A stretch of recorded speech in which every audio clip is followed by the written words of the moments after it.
Hey guys, welcome back to the series between JF and Mondragon. The first game that we saw was on Bluestorm, and I believe this is part of the World Game Tour clan ladder, according to Ghost of Gamers, where I got the replay. This being the second game, we're now on Wuthering Heights, and Mondragon has spawned at the top right position. Oh, sorry, no he hasn't. He's spawned at the bottom right position as white, and JF is the orange Protoss at the top right. So, Wuthering Heights, a map that I can't say too much about for Zerg vs Protoss. One interesting thing is that there are a few different choices to expand in the mid-game. Either you can go for the mineral only nearby, which is fairly easy to protect, but obviously no gas. Other option is to go for a very distant location in one of the empty mains where you can sort of potentially protect those choke points a bit better. And the third option, of course, being one of the double gas expansions towards the middle. It's obviously very good to get a lot of gas in this matchup, but I mean, if you're Zerg and you take one of the inner expansions, then there's a danger of being stormed from the cliffs. So that's one thing I can say about expansions for this map anyway. Other than that, it doesn't seem to be too much of an imbalanced map for this matchup. And there's Mondragon going down for a 9 pool as he typically does in Zerg vs Protoss, and it makes sense really. It's really good to keep your opponent pressured straight from the start and try to get Zerglings out, especially to deny the scout. It's pretty much a standard choice. And speaking of standard choices, JF's going for the fast expansion, putting out his first photon cannon there. Both players have scouted in the wrong directions initially, but now Mondragon's headed out with the drone, so he's going to be able to see what's going on and where JF is. JF nicely walling off his little choke point there. Wuthering Heights has got these interesting choke points. There's the inner choke point, which is very, very narrow, making it easier for Terran to block it off with just a single supply depot or something like that. But not too big a deal in Zerg vs Protoss, of course. And then there's the slightly wider choke in your natural, and that one's not too hard to block off either. It's not too wide, but again, it's just wide enough to get some interesting plays happening and in terms of offensive strategies. But Mondragon's finished getting 100 gas, and there's his Zergling speed upgrade. He's just heading out now. That I like it how the probe's just hanging around behind the minerals, just hoping that the Zerglings don't chase him around, and putting himself in an awkward position should the Zerglings try to follow him regardless. And yeah, just looking to sneak inside there. But Mondragon's actually returned with the Zerglings. He didn't head out after all, and they're going to be able to prevent the drone, the probe from seeing anything else in the main. But yeah, quite difficult to catch up with those drones if you're a Zergling. You really got to sort of work at the micro, and rather than just click on the drone and the probe is what I mean. Rather than just clicking on the probe, you've got to follow after the probe and then sort of attack move next to it, so that the Zerglings actually hit it.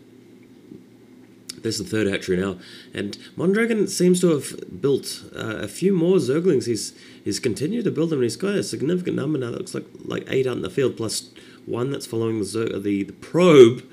Man, it's annoying. I mean, you try to do commentaries these days, but all you can do is just mix up the names.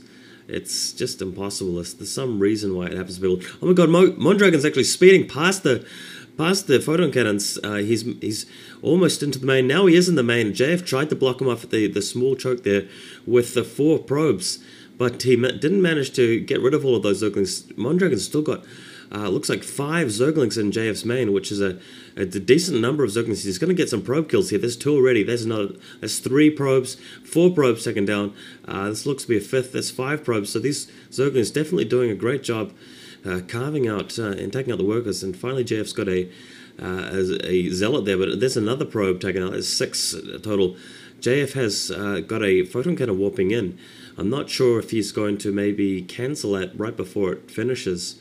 Wouldn't be a bad idea to cancel it. It looks like he's not going to cancel it there. Yeah, it's been warped in now.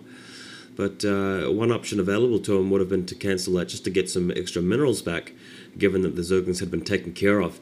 And Mondragon's taking the time to expand at the 6 o'clock. He knows that JF's under a little bit of pressure given his harassment, and he knows that JF hasn't really got a scout out in the field, well, as far as he knows anyway.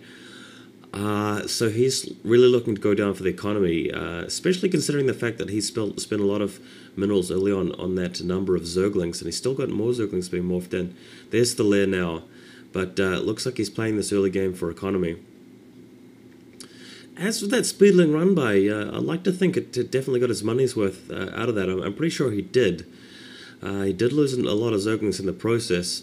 It wasn't like a complete dominant, trashing there, but it was close, and neither player really has a significant advantage. If one player had the advantage at the moment, I'd have to say Mondragon, but if so, not by that much. Right, single sunken colony, Hydrolus Den going down. That Hydrolus Den, very typical sort of halfway through the lair completion kind of stuff, going for lurkers most likely. Mondragon will be looking to put in a contain just in front of JF's expansion. There's the +1 weapons, and there's the Stargate. By the way, just in regards to my previous commentary of the previous game these guys had on Bluestorm, I checked the Team Liquid strategy guide forum just about the choice that JF made to go for +1 armor in the previous game against Mondragon, and differing views on that one. One idea is that if you suspect your opponent's going for +1 carapaces, there's a Zerg opponent doing that, then +1 armor definitely gives you a nice advantage. Will even things up in terms of zealots versus Zerglings earlier on. So that's one reason why it's handy. Apparently, that choice is completely negated if your opponent goes straight out for all-out Hydralisks. It doesn't really matter to have the +1 armor. You're better off going for +1 weapons.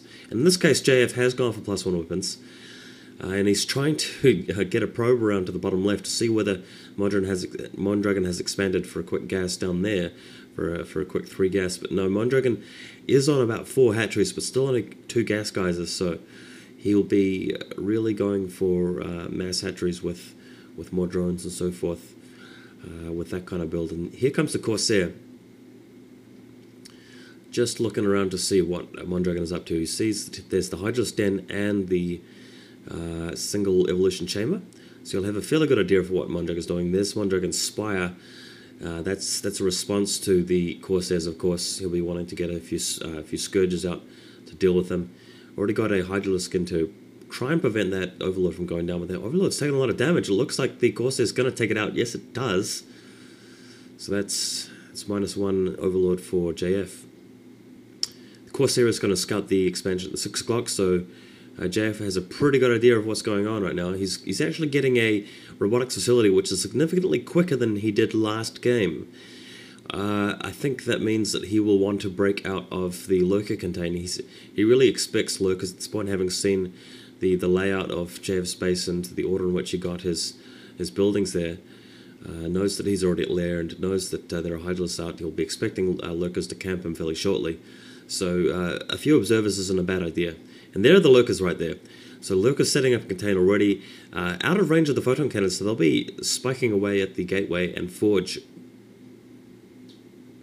In the meantime, a Corsair flying overhead. Ooh, careful. About to lose that High Templar.